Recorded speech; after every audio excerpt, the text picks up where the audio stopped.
এই কবিতাটার একটা মজার ঘটনা আছে। আমি একদিন আমার বোর্ড মিটিংয়ের মধ্যে অফিসে সাডেনলি এক ভদ্রমহিলার ফোন এসছে। সঙ্গত কারণে নাম বলছি না। উনি ফোন করে আমাকে বলছেন, আপনি কি কবি ওয়ালিউল আলিম সাহেব বলছেন? আমি বলছি রং নাম্বার বলে ফোন কেটে দিচ্ছি। আধা ঘন্টা পরে উনি আবার ফোন করছেন। খুবই উদ্গ্রীব কণ্ঠে আমাকে বলছেন, আপনার নাম কি? আমার নাম ওয়ালিউল আলিম। আমি তো তাই বললাম। বললাম না, আপনি আগে কবি লাগাইছেন পরে সাহেব লাগাইছেন। আসলে আমি তখন ব্যস্ত ছিলাম। তো পরে ভদ্রমহিলা আমাকে বললেন যে আপনার একটা বই আমার হাতে এসছে সামহাও। বইয়ের এত নম্বর পৃষ্ঠায় একটা কবিতা আছে। কবিতাটা আমি পড়ছিলাম। পড়তে পড়তে উনি একজন সিঙ্গার, খুব নামকরা সিঙ্গার, আবার নিজেও কম্পোজ করেন।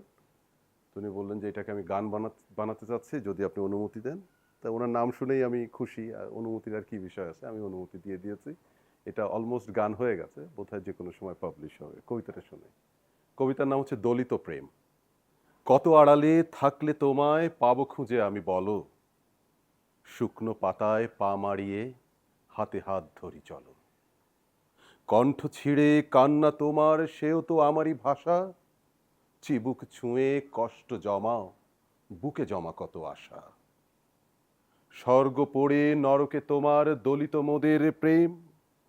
আকাশ ছোঁয়ার স্পর্ধিত বেশে ঝড়ে নিকশিত হেম।